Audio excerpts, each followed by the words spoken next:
ជំរាបសួរសួស្តីបងប្អូនទាំងអស់គ្នាស្វាគមន៍មកកាន់វីដេអូប្រធានបទថ្មីគឺចិត្តដែលមិនប្រកាន់ច្រើនចិត្តជាមូលដ្ឋាននៃកិរិយាទាំងអស់ចិត្តជាស្ដេចដែលអាចបញ្ជាឲ្យខួរក្បាលនិងរាងកាយរបស់យើងគោរពនិងធ្វើតាមដូចនេះបើសិនបើចិត្តស្អាតការនិយាយរបស់យើងក៏ល្អការប្រព្រឹត្តក៏កាន់តែល្អប្រសើរប៉ុន្តែផ្ទុយទៅវិញណាបើសិនជាចិត្តរបស់យើងពោរពេញទៅដោយការប្រកាន់ការខឹងការច្នៃនិងការមិនពេញចិត្តនោះទុកក៏កើតតាមចិត្តនោះដែរចិត្តដែលមិនប្រកាន់ច្រើនមិនមែនជាចិត្តដែលខ្វះការទទួលខុសត្រូវឬមិនខ្វល់ពីអ្នកដទៃនោះទេតែផ្ទុយទៅវិញវាជាចិត្តដែលមានប្រាជ្ញានិងពោរពេញទៅដោយមេត្តាធម៌មនុស្សដែលមានចិត្តបែបនេះអាចស្ដាប់ពាក្យសរសើរដោយមិនអួតអាងនិងអាចស្ដាប់ពាក្យរិះគន់ដោយមិនខឹងក្រោធពួកគេដឹងថាពាក្យសម្ដីរបស់អ្នកដទៃគ្រាន់តែជាអារម្មណ៍ជាមតិនិងការយល់ឃើញរបស់ពួកគេដែលកើតឡើងជាបដិអាសន្នអញ្ចឹងយើងមិនគួរយកមកដាក់ជាភារៈដាក់ជាបន្ទុកឲ្យក្នុងចិត្តខ្លួនឯងច្រើនពេកឡើយនៅក្នុងជីវិតប្រចាំថ្ងៃការប្រកាន់ច្រើនធ្វើឲ្យមនុស្សរស់នៅដោយភាពតានតឹងនិងការប្រកួតប្រជែងប្រកាន់ថាខ្លួនឯងត្រូវអ្នកដទៃខុសប្រកាន់ថាខ្លួនឯងល្អអ្នកដទៃមិនល្អការគិតបែបនេះវានឹងបង្កើតការបែកបាក់ការខ្វែងគំនិតនិងការខ្វះសន្តិភាពប៉ុន្តែបើសិនបើយើងទាំងអស់គ្នាចាប់ផ្ដើមរៀនបន្តិចម្ដងក្នុងការលែងចោលនៅការប្រកាន់ចិត្តច្រើននេះហើយរៀនបើកចិត្តឲ្យទូលាយយល់ឃើញថាអ្នកដទៃមានការគិតខុសពីយើងហើយមើលអ្នកដទៃដោយក្តីអាណិតអាសូរនិងការចេះអធ្យាស្រ័យការបដោះចិត្តមិនឲ្យប្រកាន់ច្រើនត្រូវចាប់ផ្ដើមធ្វើពីការដែលយើងចាប់ផ្ដើមចេះសង្កេតខ្លួនឯងនៅពេលដែលយើងមានអារម្មណ៍ខឹងព្រួយឬមិនពេញចិត្តទៅនឹងអីមួយកុំឲ្យបញ្ញាប់ប្រកាន់វាថាជាយើងជារបស់យើងប៉ុន្តែគ្រាន់តែដឹងថានេះវាជាអារម្មណ៍ដែលកំពុងតែកើតឡើងហើយវានឹងផ្លាស់ប្ដូរទៅតាមពេលវេលា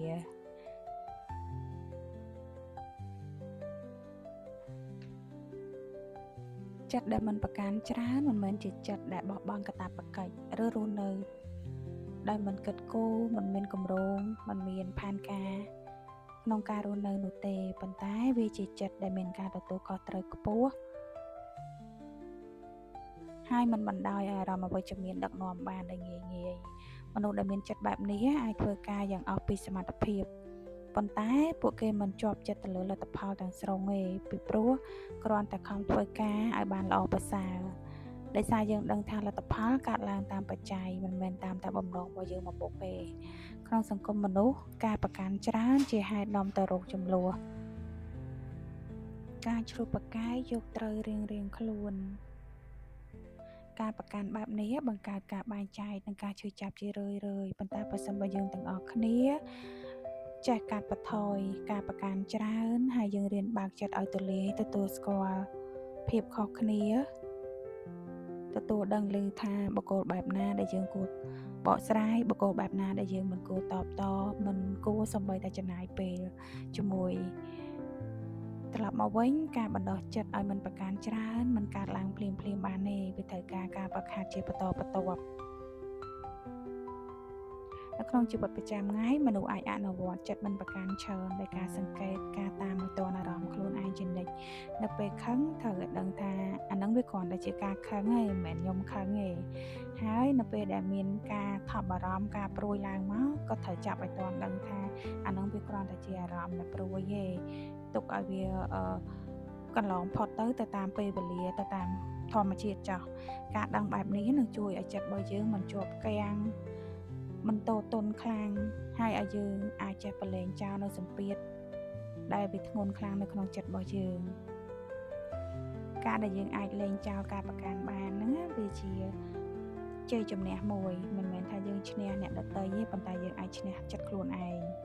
នៅពេលដែលយើងមិនប្រកាន់ច្រើនមនុស្សនឹងរស់នៅដោយភាពសុខសាន្តនិងមានមេត្តាធម៌ចំពោះគ្នាទៅវិញទៅមកសរុបមកចិត្តដែលមិនប្រកាន់ច្រើនគឺចិត្តដែលមានបញ្ញាមានមេត្តានិងមានការយោគយល់អធ្យាស្រ័យគ្នាការបណ្ដោះចិត្តបែបនេះមិនត្រឹមតែជួយឲ្យបុគ្គលម្នាក់មានសេចក្តីសុខនោះទេប៉ុន្តែវាក៏ជួយជាគ្រឹះមួយសម្រាប់ឲ្យសង្គមគ្រួសារនិងសង្គមជាតិរបស់យើងមានសន្តិភាពឡើងពេញលេញដែរដូចនេះយើងទាំងអស់គ្នាគួរតែ ចាប់ផ្ដើមខិតខំអនុវត្តនិងរៀនអភិវឌ្ឍចិត្តខ្លួនយើងឲ្យឈានទៅរកចិត្តមួយដែលទលំទលាយមិនប្រកាន់ច្រើនចាហើយវីដេអូជាសម្លេងរបស់នាងខ្ញុំក៏បានមកដល់ទីបញ្ចប់ហើយសូមអរគុណដល់បងប្អូនទាំងអស់គ្នាដែលបានចំណាយពេលវេលាសម្រាប់វីដេអូជាសម្លេងនេះរហូតដល់ចុងបញ្ចប់ហើយសង្ឃឹមថាវីដេអូនេះនឹងបានជាផ្នែកមួយជួយរួមចំណែកទៅដល់ការយល់ឃើញបន្ថែមរបស់បងប្អូនទាំងអស់គ្នាឲ្យកាន់តែទូលំទូលាយសូមអរគុណច្រើនជម្រាបលាបាយបាយ